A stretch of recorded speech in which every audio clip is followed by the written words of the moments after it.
Donasi dakwah Yufid. Yuk berikan amal jariah terbaik Anda untuk dakwah dan pendidikan Islam.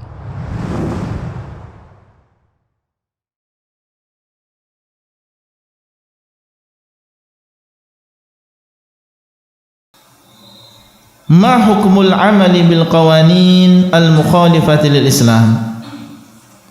Setelah itu beliau menyebutkan apa hukum beramal dengan undang-undang yang menyelisih agama Islam. Kita tahu bahwasanya Allah Subhanahu wa taala dialah Al-Hakim, dialah yang maha bijaksana, dialah yang memberikan hukum, dan wajib bagi setiap muslim untuk berhukum dengan hukum Allah. Tidak boleh dia mencari selain hukum Allah. Ya, dan siapa yang lebih baik hukumnya daripada hukum Allah? Wa man ahsanu minallahi hukman liqaumin yuqinun. Dan siapakah yang lebih baik hukumnya daripada hukum Allah bagi orang-orang yang memiliki keyakinan? Maka kewajiban seorang muslim adalah beramal dengan apa yang Allah turunkan, berhukum dengan apa yang Allah turunkan, baik di dalam masalah akidah, baik di dalam masalah ibadah maupun di dalam masalah yang lain. Seperti masalah akhlak dan juga muamalah. Maka Syekh mengatakan beramal dengan hukum-hukum yang menyelisih Islam adalah kekafiran. Kapan? Idza ajazaha, apabila dia membolehkan. Membolehkan meyakini bahwasanya selain hukum Allah lebih baik daripada hukum Allah. Dia mengatakan undang-undang yang dibuat si fulan itu lebih baik daripada apa yang ada di dalam Al-Quran dan Sunnah. Maka hukumnya apa? Keluar dari agama Islam. Atau dia meyakini undang-undang tersebut sama kedudukannya dengan hukum Allah dan juga Rasulnya, sebanding, setara, sama baiknya, maka ini juga keluar dari agama Islam. Ini termasuk nawaqidul Islam. Ya, aw i'taqada salahiyataha, atau dia berkeyakinan itulah yang baik, hukum Allah tidak baik, maka ini keluar dari agama Islam. Allah mengatakan, wa man lam yahkum bima anzalallah fa ulaika humul kafirun. Dan barang siapa yang tidak berhukum dengan hukum Allah, maka dia atau mereka adalah orang-orang yang keluar dari agama Islam. Kapan?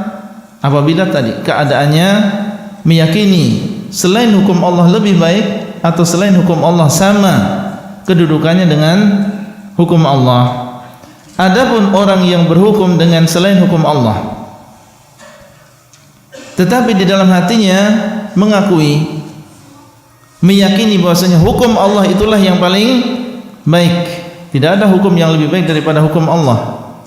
Dialah Al-Hakim, dialah Al-Alim yang maha bijaksana. Tetapi karena mengikuti hawa nafsunya, harta yang ingin dia capai, jabatan yang ingin dia raih, atau jabatan yang ingin dia pertahankan, akhirnya dia mengikuti selain hukum Allah.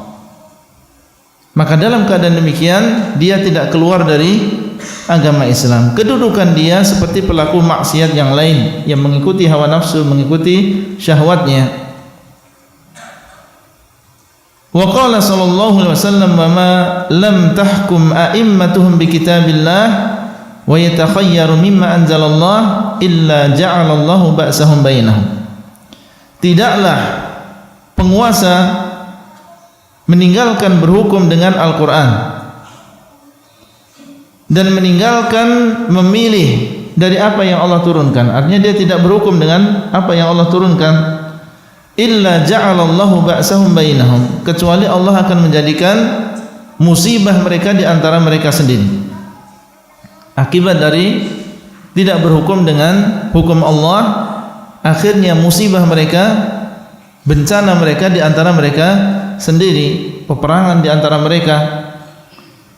Hadis ini hasan, diriwayatkan oleh Ibnu Majah dan juga yang lain, menunjukkan tentang wajibnya kita berhukum dengan hukum Allah. Dan hukum Allah jangan dibatasi hanya sekedar menegakkan hukuman bagi orang yang mencuri, orang yang berzina, ya, orang yang melakukan homoseks.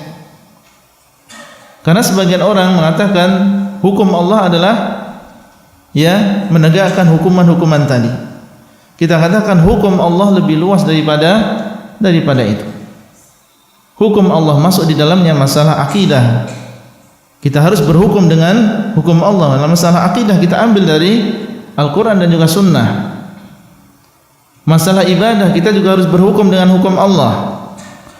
Masalah akhlak juga demikian, harus berhukum dengan hukum Allah.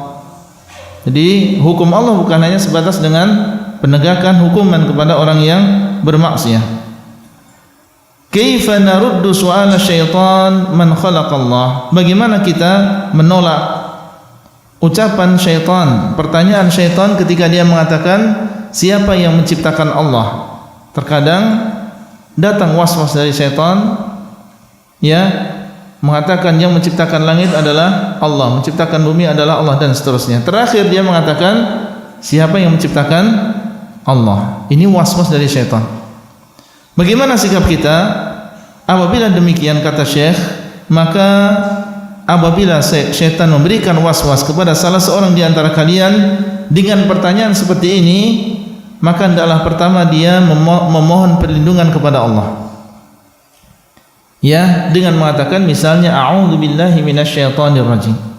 Aku berlindung kepada Allah dari godaan syaitan. Ini bukan dari Allah. Pertanyaan seperti ini yang melemparkan adalah siapa? Adalah syaitan. Maka berlindung kepada Allah segera. Dalilnya wa imma yanzaghannaka minasyaitani nazghun fasta'id billah innahu huwas samiul alim. Apabila syaitan ini membisiki kamu dengan bisikan yang menyesatkan, maka segeralah engkau memohon perlindungan kepada Allah. Sesungguhnya Allah dialah yang maha mendengar lagi maha mengetahui. Segera. Dan insyaAllah biiznillah, apabila seseorang mendengar bisikan seperti ini, apabila dia mengatakan a'udzubillahi minasyaitonirrajim, rahmukallah, dengan sidq, sungguh-sungguh, maka Allah akan menjauhkan dia dari setan. Dia akan pergi biiznillah. Ya. Kemudian Rasulullah SAW telah mengajarkan kepada kita apabila cara untuk menolak tipu daya syaitan ini. Apa yang kita katakan? Amantu billah wa rasulihi Allahu ahadun Allahu samad lam yalid wa lam yulad wa lam yakul lahu kufuwan ahad. Sedikit lagi. Ini yang kita baca. Mengatakan aku beriman kepada Allah dan Rasulnya. Allah dialah yang Maha Esa, dialah As-Samad, tempat bergantung, tidak melahirkan dan tidak dilahirkan, dan tidak ada yang serupa dengan Allah. Kemudian setelah itu thummal yadful an yasarihi thalathan. Kemudian setelah itu dia meludah ke arah kirinya thalathan, 3 kali. Ia meludah dengan ludah yang ringan. Wal yasta'id minasyaitan, hendaklah dia segera meminta perlindungan kepada Allah dari godaan syaitan. Wal yantahi, kemudian hendaklah dia selesai, udah jangan memikirkan lagi. Segera sibukkan dengan kesibukan yang lain, dengan ibadah, dengan pekerjaan rumah. Fa inna dzalika yadhhabu anhu, maka yang demikian akan segera hilang dari dirinya. Jadi jangan kemudian melanjutkan lamunannya, melanjutkan bisikan-bisikan tadi. Ya sudah, yang meludah 3 kali ke kiri setelah membaca doa tadi, meminta perlindungan kepada Allah, dan segera dia selesai. Sudah, jangan memikirkan yang demikian. Hadhihi khulasatul ahadits as-sahihah al-waridah fil Bukhari wa Muslim wa Ahmad wa Abi Dawud. Ini adalah ringkasan dari beberapa hadis yang sahih yang ada di dalam Sahih Bukhari dan Muslim dan Ahmad dan juga Abu Dawud.